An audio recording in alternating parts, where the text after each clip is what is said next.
Talk Erie and the Joel Natale Show. We're live from our Kingdom Financial Group studio. It is 3:34. I want to welcome back to our studio the chief of the Millcreek Fire Department, Mike Cliff.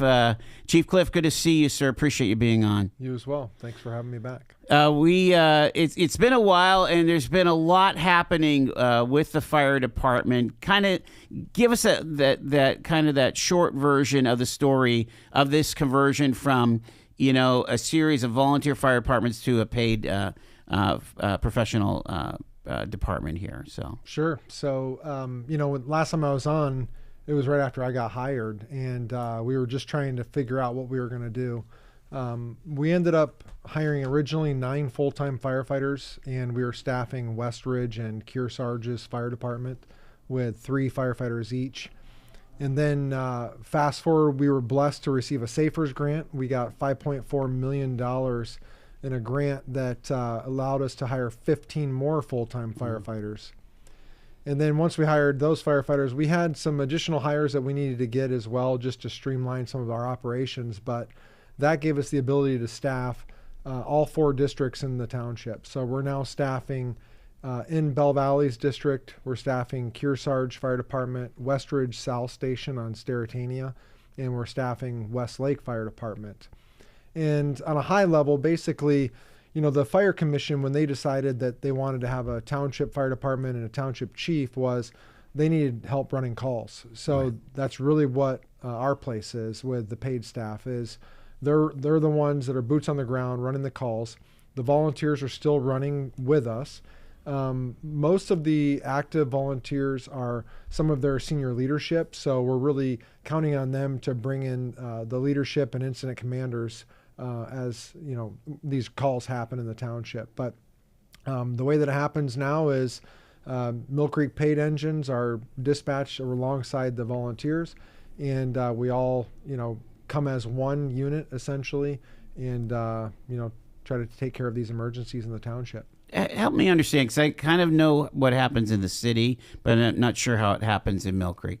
If you have a basic life support call, let's say it's a cardiac arrest or something like that, how does that roll in Millcreek?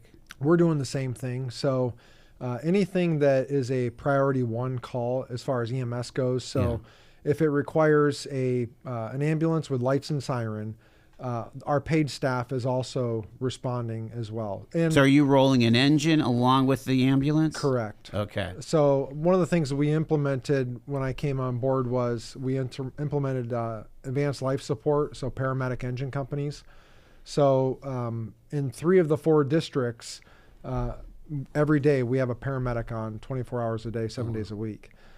So we're just able to elevate the service to the township. The EMS crisis is still ongoing, and this is one of those components where we can reassure and have predictability that when someone's having an emergency, whether it be a fire or a medical emergency, we're going to get qualified, able people on scene quickly. Yeah, talk about that. What are the metrics? What have you seen on response times? So really, what we've been able to identify is our average response time is less than 7 minutes. So we're starting to really hit into those national standards for getting an adequate response early on.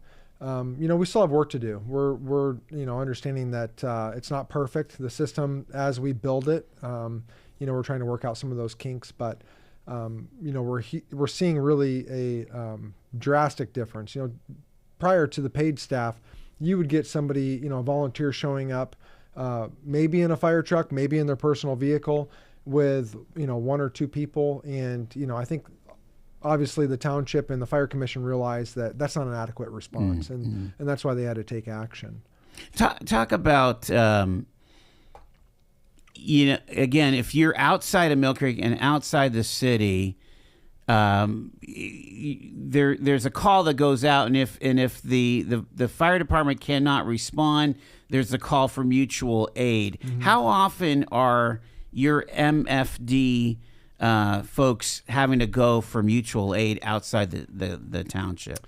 I don't have the numbers right in front of me. Is it often though? It is not. It really isn't. And that's one of the things. There was some criticism on us introducing paramedics into our engine companies, that the focus was, people were criticizing, saying, your medics are going to be, outside of the township all the time in the city of Erie or other agencies. And, it does happen. We run mutual aid to, all the communities around us, but it is not significant enough to really raise concern. And transport's still being handled by MPS, right? Correct. Millcreek paramedics. Okay. Yeah. So we introduced an ambulance as well for the fire department. Okay. We have one. It's staffed at Kearsarge, and we're cross-staffing that ambulance. So in the event that all of the MPS ambulances are out of service, we will backfill into those third or fourth out calls. So if there's just an instance where everybody's busy, then we will kick in and help out as well. But we're not the frontline EMS provider for the township. Let's pivot to fires, and we have Chief Mike Cliff here from the Millcreek Fire Department. We were mentioning off air that 2025 was pretty devastating when it came to fatal fire. What again? You have the expertise and the long career. What was it? Just one of those things where just one unfortunate incident after another here? It is. These are all unpredictable. We had 5 fatal fires within the first quarter of 2025. Wow. And just unheard of, never really seen anything like it. But one of the common threads through all of those fires were no working smoke detectors. Really? Yes. And it just amazes me, to see something so easy could be overlooked that, truly has devastating, effects to it. So we launched a campaign. We partnered with the American Red Cross, and we're doing a program now where we have it posted on our website and social media outlets as well, where you can call a phone number to the Red Cross, let them know that you live in Millcreek Township.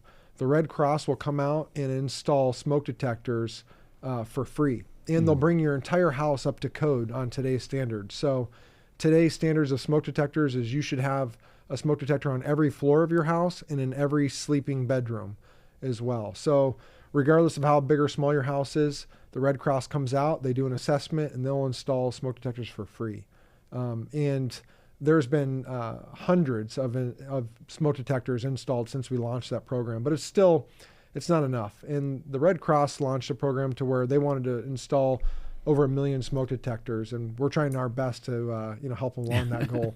Yeah, you would think that in a community that is middle class, that would not be an issue. That'd be one of those first foundational things. Yeah. But it's something that even in the township you guys are dealing with. Huh? Absolutely. And even the complacency, people may think, oh, I have a smoke detector, but when's the last time the batteries were changed? Right, right. Or sometimes it's a nuisance and people take the batteries out of their smoke detectors and forget to put them back in. Those are all important things that we need to consider. There was a pretty massive structure fire a couple days after Christmas on West 12th Street. I think it's gotten a lot of attention because they house 4 businesses there, and it was a total loss again. So people are thinking economy. Now, thank God, no one was injured, from my understanding. Right? There were. How about your firefighters? Were there some injuries from the fighting the blaze? So we had one firefighter that was just inside the front door when the roof collapsed, and the roof did come down on top of him. And thank God, the way that the roof came down, the roof trusses were on either side of him. So it created just a little bit of a void that our firefighter was in. We did have to call a mayday, and luckily we had plenty of hands, on deck ready to go, that they were able to get him out really quickly. Thankfully, he was evaluated on scene and then transported to Hammett, and they did concussion protocol, the whole 9 on him. And he walked away, no injuries, unscathed. So it was way too close of a call for comfort. And we definitely don't want to ever see that again. But it really does hit home. So we had that incident that took place. There was a Erie City firefighter that got banged up a little bit as well, but didn't need to go to the hospital. And then was that the biggest structure fire in the township in 2025? Oh, by hands down, absolutely. Yeah. I mean, again, explain how fire works. My understanding is it got into the rubber roof, and that was the devastating part of it. So I think there was there was multiple things that led to the fire, growing. You think about a fire doubles in size every 30 seconds. So you take a building of that building construction. It had, once it got into the roof structure, it had multiple different layers of roofing. So it wasn't just a layer. There was multiple layers within it. But then the other... Did it have a wood trusses or? It had metal truss. Okay. Metal truss, but then the decking, the decking for the roofing material on top of it was multi-layered. Gotcha. But really, I think what contributed to it was fire load. It was the materials that were inside of the building that helped with, obviously, how big it got. Kind of accelerants, huh? Yeah. So it was an older building, so it wasn't required to have sprinkler systems. So no working, no required sprinkler systems. And then you think about just nature of the business itself. Auto repair, so tires, flammable liquids, and fuels, oils and gasolines, oxygen and acetylene for torches, all these things that just compound and add to, that fire load that, will just drive that, the damage that quick. When you have something like that, like an oxygen tank that's under pressure, again, oxygen itself is extremely flammable. What's the protocol for the firefighters on the ground to protect themselves while they're still trying to knock the fire down? So, I think in those types of instances, we just have to identify, is this offensive or defensive? Meaning, based off of how far along the fire is, are we making the decision to go in and be offensive on this and try to put the fire out from the within, or are we keeping people out? There's a standard term in the fire service: high risk, high reward. So we will risk a lot to save a lot, but we shouldn't be risking anything to save nothing. Materials and just stuff. There's no sense of us putting ourselves in jeopardy. And do you know if we were able to determine? Because my understanding was someone was working on a car when the what was it? The welding torch kind of caught on fire. Do we know that fellow was out by the time most of the crews arrived, or? Yeah, he was able to get out. I believe he is actually the one that was able to call 911 as well. Oh, okay. Yeah. So, somebody was inside there welding on a car. The car ended up catching on fire, and then it progressed from there. But he was able to get out safely. When again, explain when, because you have kind of this interesting setup. And again, this was not an organic way of building a fire department. You're building from volunteer fire departments that have been around for 100 years each. What's the command structure on the ground? Because they all used to have chiefs. Are those guys still around, or how does that work? Like, who's given the commands? Okay, you go after that line, you pull that line, and so on. Sure. So when we started this process, we started having our quarterly chiefs meeting, where I meet with all the volunteer chiefs once a quarter. And then we had to ramp that up when we started implementing paid staff we started meeting weekly. Oh, wow. Because there was just a lot of moving parts, a lot of stuff going on. But the system that we built was the paid staff is the immediate response. Volunteers are coming as well. But we wanted to incorporate paid and volunteers under one team. So your leadership, your senior leadership, so your chiefs, your assistant chiefs, your deputies, there's a lot of chiefs in the township. Sure. All of those individuals are playing command roles. So if you think about the way that Erie City works, is you have the deputy chief that's on call or on shift with his crew. In Millcreek's system is the volunteer district chiefs are, acting as like that deputy, that person that's going to run the scenes. And really that's what they wanted is, from the inside out, the volunteers, they wanted, to still be an active part. They had a ton of historical and legacy knowledge of the township. So in the system, I am more of an administrative, executive level chief. And the volunteers are the ones that are actually boots on the ground, chiefs in the front yards, running these incidents. On major incidents, I'll still come in, but for me, it's not about being in charge. It's about me being in a position to care for those in my charge, meaning I'm just going to be a support role for these individuals, these volunteers and paid staff when I get on scene. When we do an after action after a major structure fire like that, what do we learn? I mean, how good is your communication? How good are the radios, for example? How good is the call for mutual aid? Because my understanding was went far beyond MFD that that approached that fire. Right? Talk about that part of it, and what are we learning? What can we grow? Because again, God forbid, a big building in the city with where people live, something happens. Sure. So we're still compiling all of the data for an after-action review, and we plan on having all the stakeholders involved. So everybody from the people that were on scene to incident commanders, the county dispatch center, EMA, we want everybody involved. And we're still gathering everything together. I anticipate probably in March at some point we're going to get everybody together to do a full after-action review. But, I think it's an opportunity for all of us to have some humility, to be humble, to realize that, this was an incident that, it could happen to anyone, anytime, any place. And there were some things that went really well. There's some things that we can improve on. And I think having that humility to say, hey, these are the things that we need to work on, praising the people that did really well. But ultimately, we do want to enhance the service that, we're providing. And we did learn a lot on this call, for sure.